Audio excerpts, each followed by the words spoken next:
You're not going to want to miss this episode of the AI Show where we look at custom neural voice, an amazing feature that makes it so that your machine can read stuff.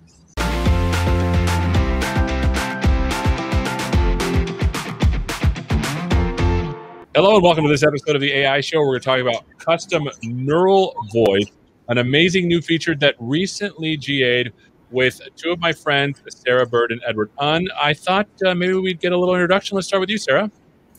Hi, thanks for having me on the show. I lead responsible AI in the cognitive services, which means I help our cognitive services be developed responsibly and enable our customers to use them responsibly.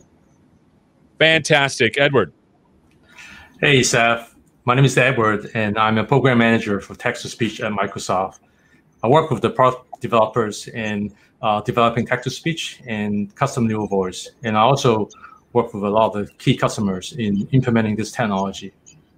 Awesome. So let's start with the regular neural voice, because I've seen a pattern in cognitive services where we have models and then we have the custom of that model. Like, for example, we have computer vision and then we have custom vision. We have speech and then we have custom speech. Tell us about custom. We have neural voice and custom neural voice. Let's start with what neural voice is. Sure. Edward, can you tell us a bit about that? Yeah. So text-to-speech is the technology that takes text as an input and generate audio or speech. And for a long time, people consider text-to-speech as robotic, except in recent years that we actually have breakthrough in technology where we can have the neural TTS that sounds very natural, almost human-like. And so if I'm understanding this right, it's basically the situation where you give it text and the computer reads it, but in a human-like way. Is that right? Right. And now, what are the use cases for this? Like, why would people want to do this? Well, so with text-to-speech, we actually have the capability to provide, for our developers, a way to get the applications to speak in a natural way to the users. And so they have used it for, let's say, smart assistant. They have used it to read articles or any contents. There are applications that make use of our text-to-speech to, let's say, on language training.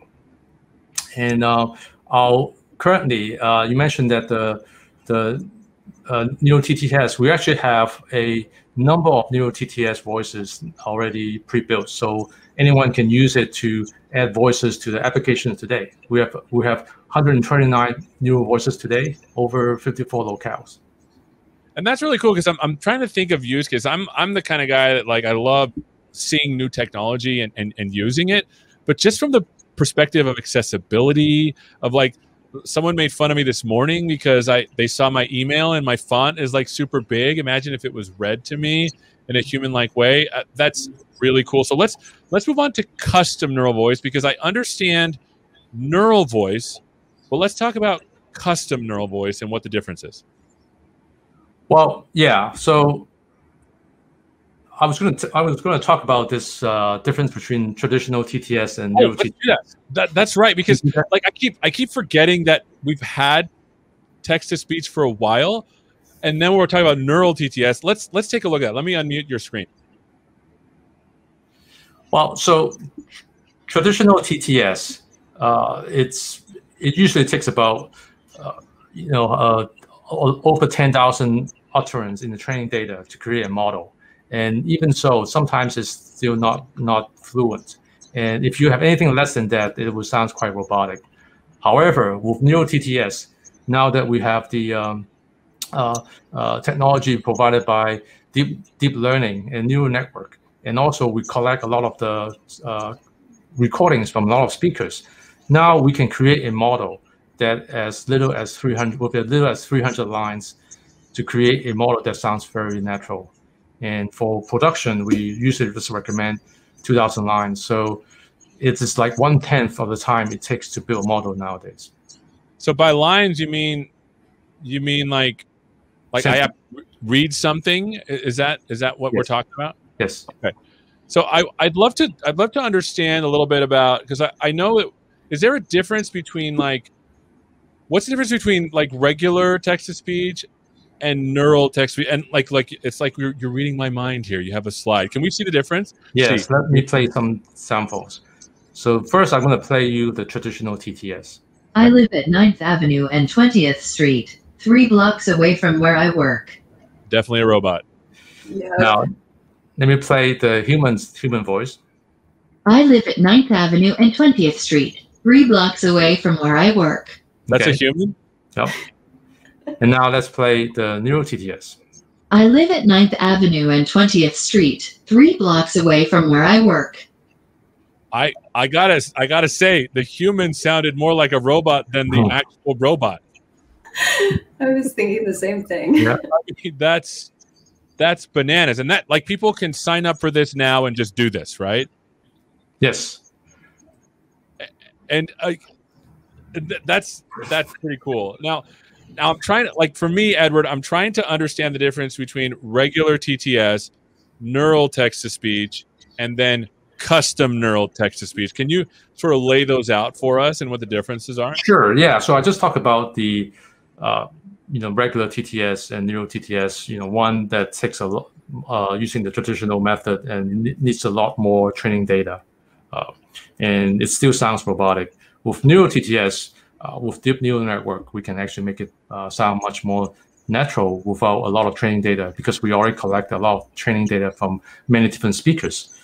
And custom neural voice, which we are getting into now, is using the same neural TTS technology. Now we can create a voice that is unique, for your applications, for your brand, and it will align with your users' needs and your use case.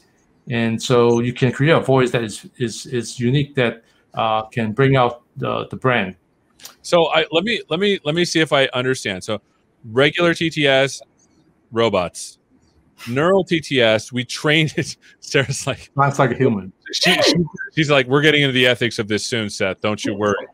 Neural TTS sounds a lot more human-esque, and custom neural voice allows you to create like actual voices. Is that, am I getting this right? Yeah, you can say that. Well, so when we build our pre-built voice in neural TTS, we are selecting a voice actor, and we record it, and then we build a voice that we think that can use in general for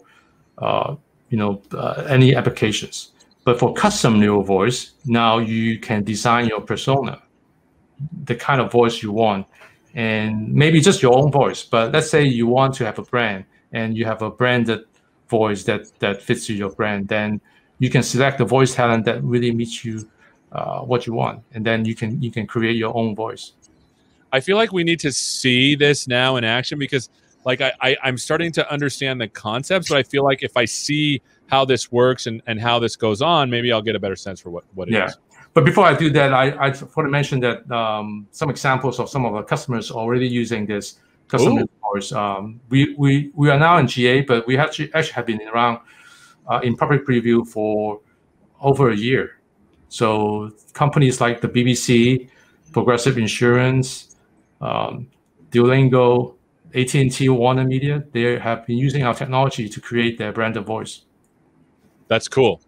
That's cool. So this is actually something that people are using. Okay, so this is now some examples.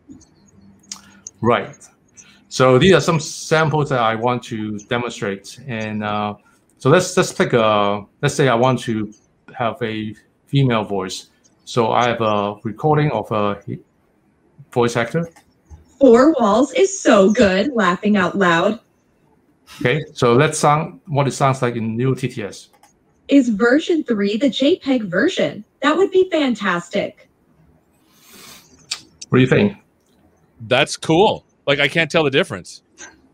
Now let's say I want to create a voice to not sure you like cricket, but one of my colleagues he's actually a cricket fan, and he wants to build a voice that can do a commentator of cricket. So that's what the recording sounds like. J. Boomer to M. Steiners, no run. Swing and a miss. Steiners swings at the off-cutter from Boomer, but fails to get any connection with the band. So now this is what the new TTS sounds like, or custom new TTS. S. Broad to Mustard, edged. Good ball by Broad outside off. Mustard has a go at it and ends up edging it to the second slip, where the ball just falls short of root. I did not understand both equally, which was awesome. I don't know anything about cricket. I'm not the most sporty of people, but that's kind of cool. I really could not tell the difference. So Sarah, this is really cool, but I feel like there's some ethical things around this, because it seems like you can literally train a voice to sound like somebody, right? Exactly. You know, we didn't have to worry as much when it was that robotic sounding voice, but as you were saying, you can't tell the difference in some cases. And so that makes the technology very different. And there's more that we need to consider, right? And so we have to consider both, how do we protect the people whose voices are being represented, right? I don't want a custom neural voice saying something that I wouldn't say and sounding like me. And then we need to also think about the listeners, right? And make sure that the listeners who are hearing the voice understand that it's a synthetic voice, that they're not being made to, you know, believe something that is a person actually talking, saying something they might never say. And so when we set out to design the technology, from the beginning, we started with a harms modeling exercise to think about all of these different considerations. And then we designed a series of technical mitigations, contractual mitigations, and requirements for using the service into that, to ensure that the service is used responsibly for all of these exciting, magical experiences that Edward was talking about, but making sure that we're not having this be used to impersonate people, to confuse people, spread misinformation, things like that. So I think if Edward goes to a demo, we can show how with the GA, we've added new technical features for this as well, which are pretty cool. So I'm looking at your screen here, Edward. Do you want to get into what we're going to be looking at? Sure. Yeah, I was going to show you how, if you were going to build a model, what are the steps that you need to take. Let's do it. I mentioned that you need to go to the speech portal. So this is the landing page for custom neural voice, and so the first thing you would do is you should sign in Azure, and then you create your speech resource if you haven't done it already. And then you go to our Speech Studio, and you see here that there is the text to speech, and there's custom voice and audio content creation. So you go to custom voice. So here's the place where you will first start to create a project, and you name the project, you select the gender, and in custom neural voice you have a number of different locales that we are supported in GA now, 13 of those right now, and there will be more adding. So once you create that, so I already have created a project that I was going to demo, and it is the Seth demo. Now I'm getting a sense for what's happening here. Well, you remember that you were recording some lines yes. for the model, right? So, yes, so this is the step that the first step you do is you do the recording, and the things once you have done your recording, so the recordings will be in the form of lines. Remember I mentioned about lines, so these are a number of lines, and with the corresponding transcript. So let's play one. Our sensibilities are conditioned by our history. Sounds familiar? Yeah, that was me. I remember reading those things because I did this for a demo early, and I remember reading these things, and I was like, "What am I reading? This is weird." So this is how we built a model. And so once you have the recording, then you would upload it. So in our case, we have individual utterance and matching script. So this will be the choice. But there will be cases where you might not have a transcript, or you have a very long audio and a transcript. But the best quality we recommend is individual sentences with the matching transcript. So we want to make sure we made a really good voice of you. Right.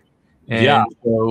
So you just upload, and I previously already uploaded because it sometimes takes some time to upload because of network bandwidth. So once you upload, and like Sarah said, you want to make sure the quality is good. And so we have this dashboard to look at, the voices, the recording that you have uploaded, and make sure that, so it will check your pronunciation, the signal to noise ratio. It looks like you have a pretty good recording studio that you've used to record in your mic. This is the new microphone that I was telling everybody about. Yeah. So you even have a number that has 50, so it's very good. And then duration, each sentence should be, it's not too bad. You're actually pretty good. So now you are satisfied with the let's say you are satisfied with all the training data, and you want to build, but there's still one more step that you need to do, is to create a voice talent profile. So this is the part where we will ask our voice talent or voice actor to make sure that they have aware that the voice is being trained. And we asked you, Seth, and you said okay. And are you sure I said okay? Well, I, Seth Juarez, am aware that recordings of my voice will be used by Microsoft to create and use a synthetic version of my voice. And the idea behind this is we want to make sure that someone couldn't just upload your recordings without you knowing and make a voice, right? So this way we know you were involved in the process and you know this voice is being made. That's cool. I remember recording that. And I love the ethics behind it, because it's not just a, hey, we secretly recorded you and had someone write stuff down, and now we're going to, whatever. Yeah. And it's more than just a, something that we have on the record. We're actually using it and checking it technically before you train the voice, right? And so we use the speech to text to make sure that you're actually saying the right statement. It's not just another, random recording. And then we're using the speaker recognition to validate it that it's the same as your training data. That's right. Effectively, you're doing two checks. You're making sure that I'm saying the right thing and that it's me, has the same kind of voice fingerprint. I'm making stuff up here, matched to the data that's being submitted. Is that accurate? And we require customers, actually, we have information for voice talents in our documentation, and we require that customers give that to voice talents. So in addition to you recording, you have the information to understand what you're actually, agreeing to. That's cool. So now we have all the ingredients, and so let's train the model. So I'll just say, I'll train the model. I'll say Seth, and see the data that we uploaded. So I can select all. And then this is only 380 lines, by the way. And we actually recommend at least 300 lines. So if it's below 300 lines, you won't be able to train. So we just have barely enough. Yeah.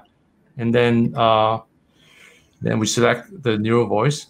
Now we have a pre-built set of test lines that you can use. And but you can also add your own test line. But for this case, we just use the one that's default.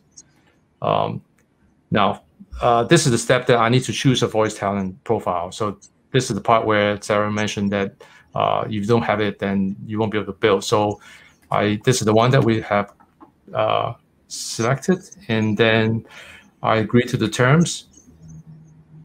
I do. Yep.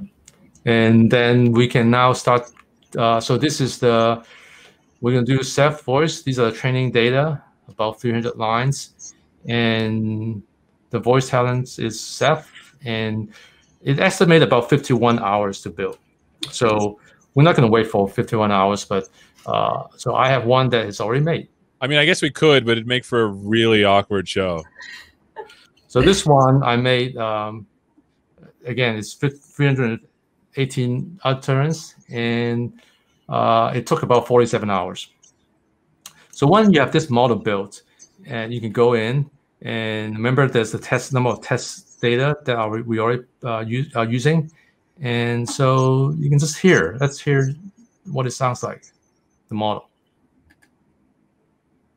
Sure. What should the email say?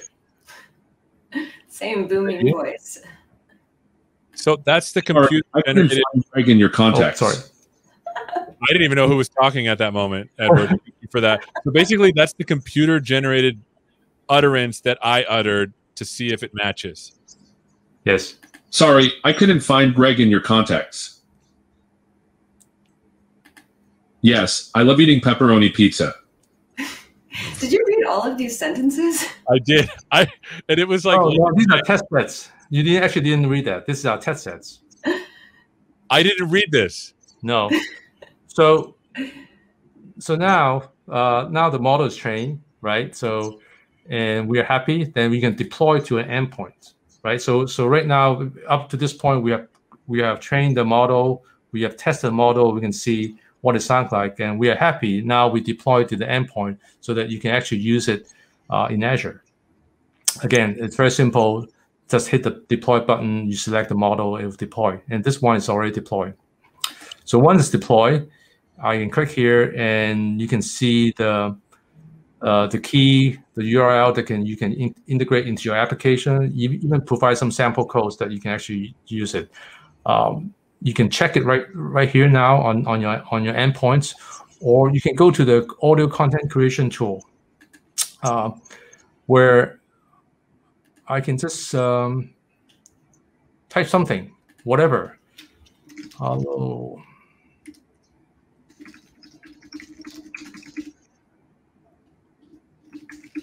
People watching across the world are like, Edward, please write something funny for once, so Seth can say it. He's writing something responsible. Oh. So let's just try one first. Hello, this is Seth, a synthetic voice created by Microsoft. So this is another important part of the story, which is we don't want people to think that the synthetic voice is real, and so customers who are using the voice need to use it in such a way that it's clear, whether that's like explicitly disclosing it, or if it's a fictional voice, it could be obvious, right? Most people don't think that Bugs Bunny is real, and so that's one of the things we're looking for when customers apply to use the services, to make sure that it's going to be clear that it's a synthetic voice to the listeners. I love the knowledge that you're dropping on, like, look, we need to be responsible and say this is synthetic, number one. And number two, the fact that Bugs Bunny isn't real is a shock to many of us. So, I'm sorry I ruined it for you. And so now, for example, like, let's just say I'm a famous author one day, posthumously. I could in theory, have this model generate like a reading of a book, for example, if I'm a voice talent. Or if, like, for example, you mentioned there was other use cases that people were doing. Was Progressive one of them, if I remember right? Yes, Progressive Insurance. Flow. So, right? We all know Flow. Now you can hook to synthetic Flow as a chatbot. And that's the other situation that I didn't consider either. This notion of a chatbot that can communicate with a human-esque voice. This is amazing. So, Sarah, I want you to have a sort of just ground this a little bit into, like, okay, what are the salient ethical points that people need to think about when they're doing this? Who has access to this technology? And, like, is there a way to use it? Can anybody sign up? Sarah?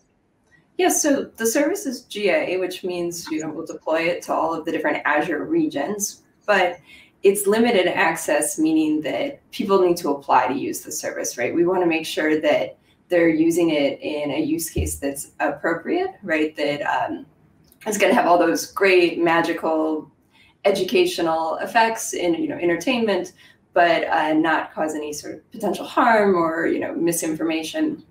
And we're also looking for some of those other things we talked about, making sure that you have consent from the voice talent. You've disclosed that you're, making a neural voice, and they understand that that's happening, as well as disclosing to users in the application, to listeners, that the voice is synthetic, right? And so we're looking for all of the combination of these different things before we allow people to train their voice. Is there like some absolute no-nos? Do not use this technology for? Is there stuff like that, Sarah? Yeah, we don't allow it to be used by politicians, for example. And obviously, there could be great use cases with politicians, but there's a lot of cases that could be riskier. And so we've decided for this technology that we don't allow it to be used for that use case, for example. Got it. This is super helpful. So, Edward, just to finish up, where can people go to find out more? Yeah, so there are a number of places that you can do. So there's here you can see the links on I put up on the screen, and so there's the link for responsible AI. This is the next one is the custom neural voice landing page. That's the first thing you can do, and to learn more about the limited access, there's the link there, and yeah, and then finally, if you're ready to go, you can apply. You can go and we'll fill up the applications. And can I give a shout out for the documentation? The documentation, absolutely. I can't imagine ever having done this in the past, but the documentation is actually amazing. There's lots of information about how the technology works, how we built it, ways that you can use it more effectively, as well as all of the different ethics considerations we talked about. Well, this has been absolutely amazing. Thank you so much for spending some time with us, Edward and Sarah. We've been learning all about custom neural voice, now in GA, here on the AI Show. Thank you so much for watching, and hopefully we'll see you next time. Take care.